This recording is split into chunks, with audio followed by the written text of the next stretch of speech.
Hey everybody. This video is going to be about the shrink wrap constraint for bones and how to like basically use it. Um, I use it all the time for tons of stuff in my characters.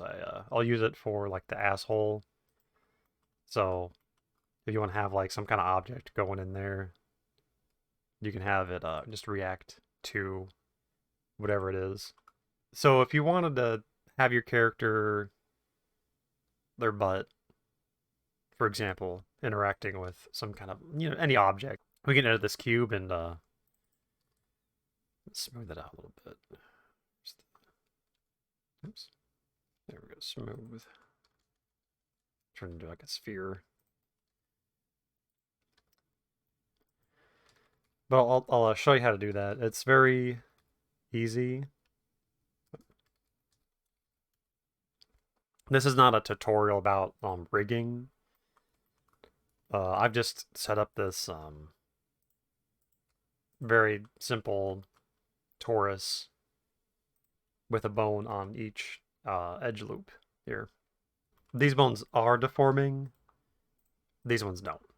The deformation bones are parented to these bones. What's really important is the orientation of the parent bone here. So we have this pointed out away from whatever object we're going to be shrink wrapping to. And the reason why that's important is because you want this part of the bone to stick to the surface, basically. So this is going to be our shrink wrap target. So let's go into pose mode here, and we'll just add a shrink wrap constraint. Oh my god, my voice is cracking.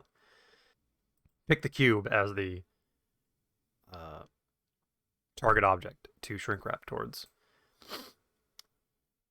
Now with the default stuff, it's gonna stick to the surface no matter what, which is not what we really want. Change that to project, and now we can move the bone anywhere, but it's not gonna work quite right now because the project axis has to do with um, which way your bone is pointing. So right now it's gonna shrink wrap like that because it's at the positive z. We just want them to put to positive y. So what you can do is you can still move this bone anywhere you want. It just won't go past this cube unless you put it like really far over here. Then it'll jump to the other side of the cube. But if you don't do that, it's not going to do that.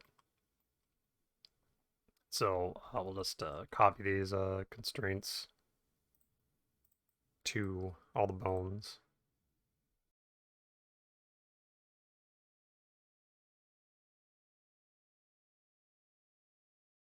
Now it doesn't work on a per vertex basis. It just works where the bones are. So you're gonna have clipping because it's not actually like it doesn't really care about if it's intersecting here. It only cares about if the bone is touching the cube. So you get like this kind of result, which that's it's working perfectly. But so if we did like a Suzanne monkey head, they're gonna get kind of weird results because it's such an odd shape. And one way you can get around that too is you can do like a convex hole, and you can use this as like a proxy for like the actual thing you want. So if you want to, let's separate that out. And yeah, so like now you have your convex hull.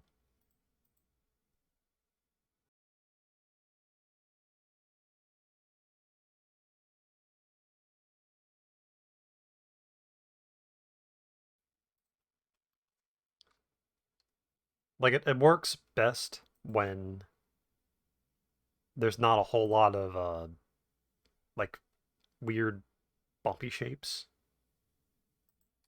So you can have like a monkey head as your target, but it works better when it's you have a convex hull. So you can do this, this. I mean, like it's it really depends on what you want to do, like what situation you would encounter where you need to have bones shrink wrapping. Like I said, I use this for like my character, the asshole, to shrink wrap to like a dick or something. But I'm gonna use this also for like eyelids. Like I have eyelid bones that shrink wrap to a copy of the eyeball. I've used this like so many times. The shrink wrap bone constraint is really really useful.